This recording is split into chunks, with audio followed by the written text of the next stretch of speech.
Olá, eu sou Cláudio Lessa, em Orlando, nos Estados Unidos, sempre pronto a expor a canalice dos corruptos metidos a autoridades que fazem cara feia.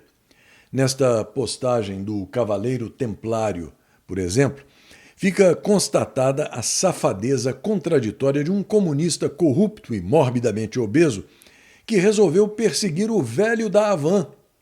Glória, que tem culpa no cartório por surrupiar milhões de reais num esquema de respiradores fantasmas e que devia estar preso, inventou um tal inquérito da peste chinesa e incluiu Luciano Hang, o velho da Havan, que doou R$ 1 milhão em oxigênio para salvar vidas em Manaus. É como está na postagem. Quem deixou o povo sem ar persegue quem comprou e doou o ar de graça. Que nojo! Hoje, 26 de setembro de 2025, é o Dia dos Primos, o Dia Mundial do Mar, o Dia Nacional dos Surdos, o Dia Mundial da Contracepção, o Dia do Controlador de Pragas, o Dia Interamericano das Relações Públicas e o Dia Internacional para a Eliminação Total das Armas Nucleares.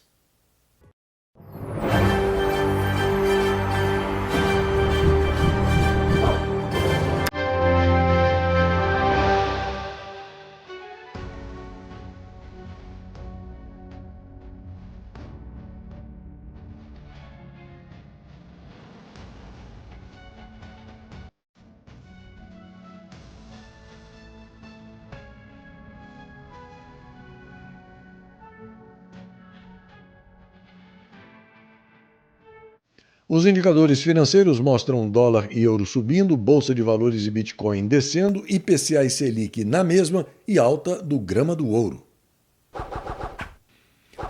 Depois de todas as piadinhas, de todos os apelidos, de toda a soberba, de acreditarem que ainda existe Paris, os meliantes togados que integram o Sindicato do Crime Organizado, operado a partir do prédio do antigo STF, lá na Praça dos Três Podres Poderes, em Brasília, agora estão, ao que tudo indica, na fase do chororô, confirmando a tese já consagrada de que os canalhas também choram. Parece que a ficha Magnitsky começou a cair e bater com força. O Roger Rocha Moreira, por exemplo, compartilha uma postagem da Eliette Gervásio que traz a foto do satânico psicopata, o verdadeiro golpista, com a notícia de que ele chorou dentro do Sindicato do Crime e declarou estar sendo perseguido, abre aspas, a direita está acabando com o meu emocional, fecha aspas. A Eliette devolve afirmando que ele está acabando com o emocional de todos os brasileiros. O Roger também não perdoa e pergunta: já pensou quanta gente inocente você deixou chorando, ou pior ainda, morrendo? No portal Primeiro Front, a informação de que o sapo laxante, que tem a boca maior do que a cara, ao que se informa, também derrama lágrimas de crocodilo ao fingir que defende o Assecla doente mental, ao falar de, abre aspas, ataques, fecha aspas, contra os membros do Sindicato do Crime Organizado. O fingimento se baseia em fortes rumores de que o sapo laxante estaria operando para remover o satânico psicopata golpista do Sindicato do Crime, agora que ele e a família dele estão mais sujos do que pau de galinheiro. Ainda assim, veja que frase mais linda, mais emocionante o sapo laxante pronunciou, capaz de fazer qualquer um chorar. Ninguém sabe o quanto a gente sofre. Nós também temos sentimentos. E enquanto os meliantes togados caem no chororô, os submelancias reagem ao risco de os Estados Unidos tirarem o visto do melancia principal, o traidor da pátria que atualmente comanda o exército. Segundo o portal Metrópolis, depois que foi revelado que os Estados Unidos estudam revogar o visto do melancia Tomás Paiva, o adido militar brasileiro em Washington, general Maurício Vieira Gama, e o representante do Brasil no US Southern Command, general Flávio Moreira Matias, consultaram militares norte-americanos sobre o caso, ponderando que problemas pontuais entre os governantes dos dois países não deveriam ter o condão de afetar o histórico de cooperação no meio militar.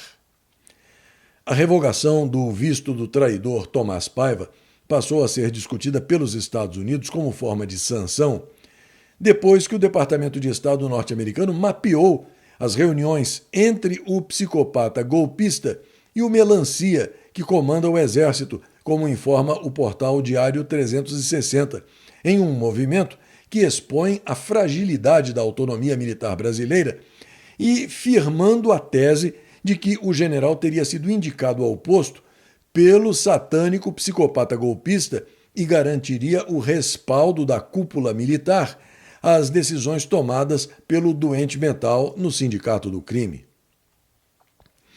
E, por falar nesta figura de notável ignorância jurídica e suprema soberba, o jornalista Joaquim Ribeiro informa que o reptiliano Rafael Henrique Janela Tamay Rocha, juiz auxiliar no gabinete do psicopata golpista, deixou o Sindicato do Crime depois de ter o visto de entrada dele nos Estados Unidos cancelado e retorna ao Tribunal de Justiça de São Paulo. Na revista Oeste, a informação de que, depois de se reunir com o deputado federal Eduardo Bolsonaro, do PL de São Paulo, e com o blogueiro Paulo Figueiredo, aqui nos Estados Unidos, o líder do PL da Câmara, Sóstenes Cavalcante, reafirmou a impossibilidade de apoio ao chamado PL da dosimetria, proposto pelo Centrão, em acordo com o Sindicato do Crime Organizado, para enterrar a anistia. O encontro, ontem e pelas redes sociais, Eduardo Bolsonaro compartilhou uma foto dos três juntos, deixando claro o alinhamento do trio em torno do tema. Ao lado da imagem, ele escreveu "Todos unidos pela anistia". O portal Metrópolis informa que o quadrilheiro paraense responsável pela pasta do turismo, um certo Celso Sabino, anunciou a saída do cargo após o rompimento do partido União Brasil com o desgoverno Petralha de ocupação. A demissão foi acertada hoje durante uma reunião com um cachaceiro Petralha no Palácio do Planalto. No portal da área militar, o senador norte-americano Shane Jett diz que o maior ladrão da história do Brasil recusou o convite do presidente norte-americano Donald Trump e afirma que o Brasil está sob uma ditadura judicial marxista. O ex-oficial da Marinha dos Estados Unidos e atual senador estadual por Oklahoma, que viveu alguns anos no Brasil, divulgou o vídeo chamando o cachaceiro corno e ladrão de velhinhos e aposentados do autoproclamado Partido do Amor de covarde, por ele se recusar a um diálogo presencial com o presidente Donald Trump, oferecendo apenas uma conversa por telefone. Shane Jett concluiu dizendo que o Partido do Amor não parece estar interessado em diálogo e que o bom povo da República Brasileira merece algo melhor, além de dizer que os norte-americanos continuam a orar pelos sofridos patriotas brasileiros que atualmente estão sob uma ditadura judicial marxista. Você sabia que pode acessar o CL News e o segmento de orações sem precisar de qualquer plataforma de mídia social? Está no ar o novo site clnewsoficial.com. Acesse o clnewsoficial.com, guarde o site nos favoritos do seu navegador, espalhe essa boa notícia e não se esqueça de enviar a sua colaboração. A sua ajuda é fundamental para a continuação e a sobrevivência desse projeto jornalístico, iniciado há 5 anos. Qualquer valor ditado pela generosidade do seu coração e ajustado pela realidade do seu bolso será sempre muito bem aceito. Desde já, muito obrigada! O presidente dos Estados Unidos, Donald Trump, anunciou uma série de novas tarifas sobre produtos importados, com início previsto para 1º de outubro. Entre as medidas está a aplicação de uma tarifa de 100% sobre os medicamentos patenteados de farmacêuticas estrangeiras que não estejam construindo fábricas no território norte-americano. Além da taxação às farmacêuticas estrangeiras, o presidente anunciou uma tarifa de 50% sobre armários de cozinha, pias de banheiro e produtos similares, além de 30% sobre móveis estofados. Trump também anunciou uma tarifa de 25% sobre caminhões pesados, produzidos fora dos Estados Unidos. O objetivo, de acordo com o presidente, é fortalecer os fabricantes como Peterbilt, Kenworth, Freightliner e Mack Trucks.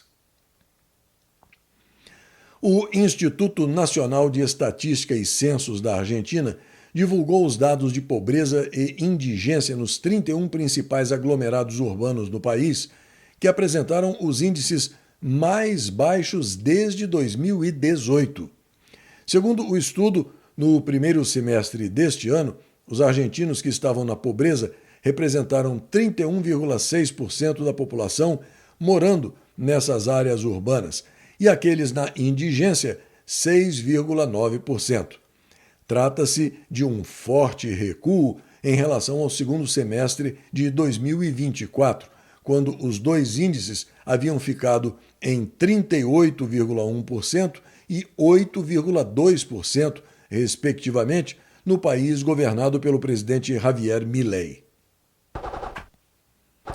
Para você ter uma ideia do nível da esbórnia judicial e administrativa que toma conta do Fazendão, o portal Metrópolis informa que, mesmo sob restrição, o careca do INSS usou um Porsche, foi parado numa blitz e tomou 6 multas.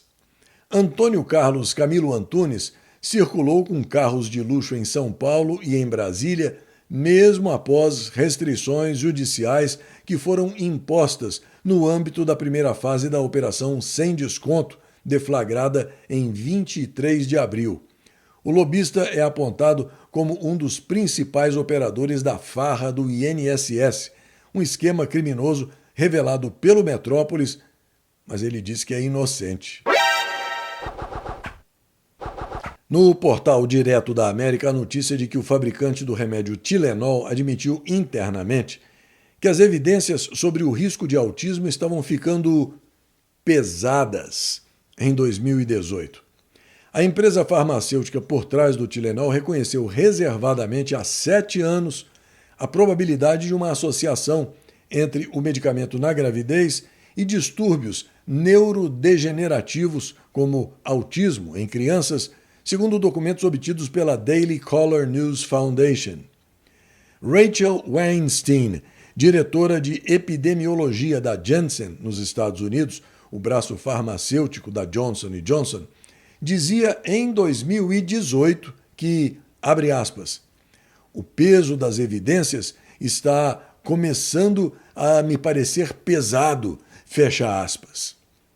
A Johnson & Johnson comercializava o Tilenol na época, mas em 2023 desmembrou a divisão de produtos de consumo em uma empresa separada chamada Kenvue.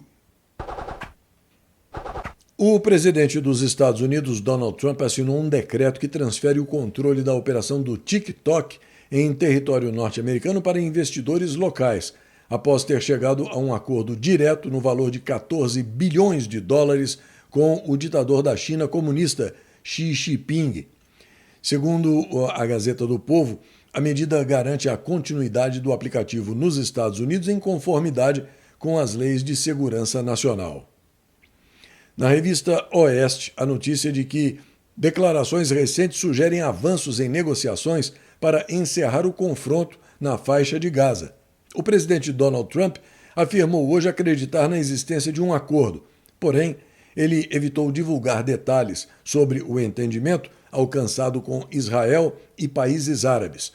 O anúncio foi feito pouco antes de um encontro agendado com o primeiro-ministro israelense, Benjamin Netanyahu, em meio à Assembleia Geral da Organização das Nações Unidas. O presidente da Coreia do Sul, Lee Jae-myung, afirmou em Nova York que a Coreia do Norte está em fase avançada de desenvolvimento de um míssil balístico intercontinental com capacidade de alcançar os Estados Unidos. A declaração foi feita durante visita à Bolsa de Valores de Nova York, de acordo com informações da agência Reuters. Segundo ele, falta apenas a conclusão da chamada tecnologia de reentrada atmosférica para que o regime de Kim Jong-un finalize o projeto. Agora eu quero abordar com você um assunto da maior importância, para que você saiba em que pé está a luta do presidente Donald Trump contra o projeto totalitário globalista que vem corroendo o Ocidente. Eu aproveito um texto brilhante do Leandro Huschel para colocar essa encrenca em perspectiva para você com a imagem desse facínora aí, o canalha comunista James Comey, que acaba de ser indiciado aqui nos Estados Unidos. O fato é que começou a limpeza. Comey indiciado, George Soros na mira e o Deep State, o pantanoso Estado profundo, em colapso. O indiciamento de James Comey, ex-diretor do FBI, representa o início de um processo real de desaparelhamento da máquina pública norte-americana, há décadas tomada pela esquerda para censurar e perseguir conservadores. Quando Donald Trump venceu as eleições em 2016, o Deep State reagiu de imediato. Utilizou todo o aparato institucional construído ao longo de décadas para tentar derrubar o presidente e sufocar o movimento populista, tudo sob o pretexto de proteger a democracia.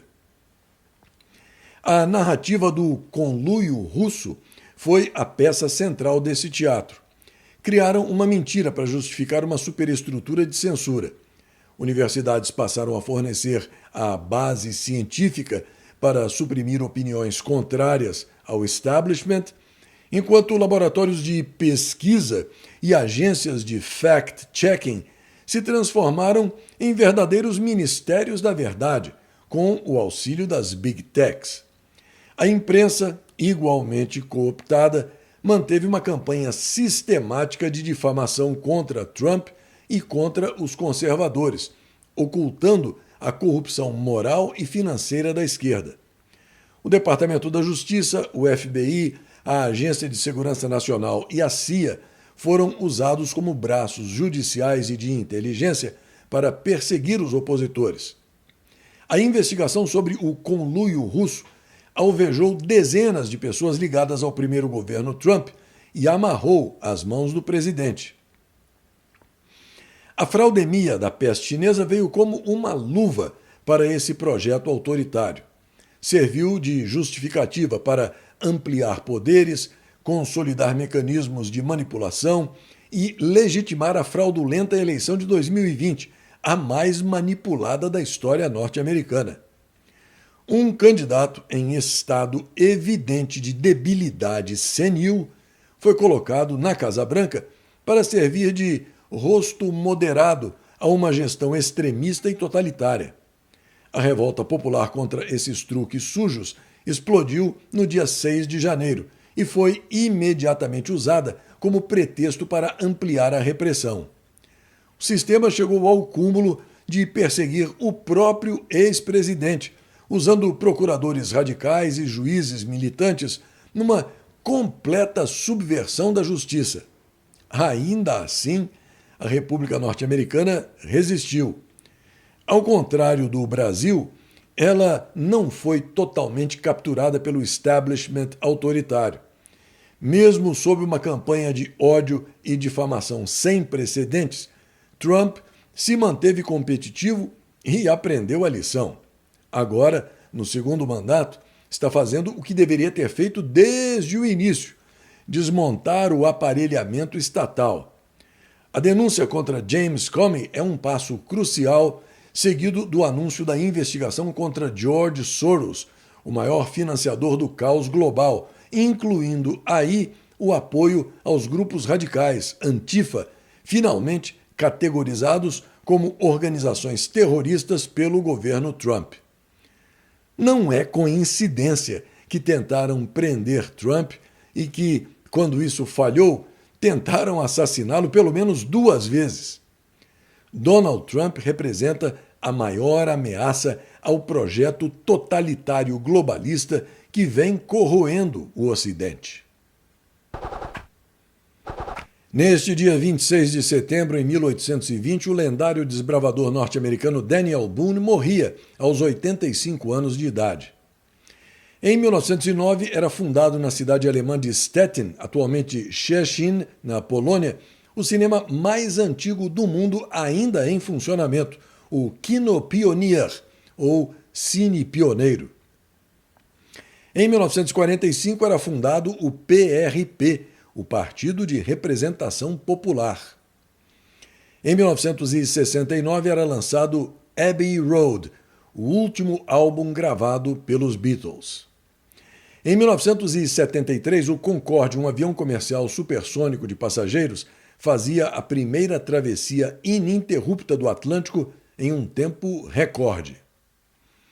Em 1977, a usina nuclear de Chernobyl, a primeira da Ucrânia, era aberta para uso oficial. Em 1980, no ataque terrorista da Oktoberfest em Munique, 13 pessoas morriam e 211 ficaram feridas. Em 1993, o piloto francês Alain Prost se tornava tetracampeão mundial de Fórmula 1. E em 1994 tinha início o julgamento do atleta norte-americano O.J. Simpson. Pois é, mais uma semana praticamente encerrada e essa edição do CL News está quase terminando. Mas eu aproveito a oportunidade aqui para agradecer muito, muito mesmo a você dessa grande família que me recebe na sua casa e que prestigia esse meu NetJornal. Eu também aproveito para pedir que você acesse e guarde o meu site clnewsoficial.com nos favoritos do seu navegador, além de falar sobre o site com todos que você conhece, para que eles também possam ficar bem informados com objetividade, honestidade, isenção, sem manipulação nem mimimi e com um toque de humor. Aqui vai um forte abraço para o Pedro Pimelo, Marcel Rupper, Ana Bento, Helder Jordão, Lucy Stencel, Carla Guedes, Fátima Rep, Jesus na Causa, J. Júli Moura 2412, Paulo TDO, Eu Edna Tomé, Alexandra Silva, a zangadinha do táxi lá de Teresina, no Piauí, Lu Novak e para os servos. Ah, e mais uma coisinha. Essa é para você ficar matutando durante o fim de semana. Se diploma de faculdade fosse sinônimo de inteligência, não existiriam paulo freireanos graduados fraudulentamente como professores gritando Lula livre. Até a semana que vem.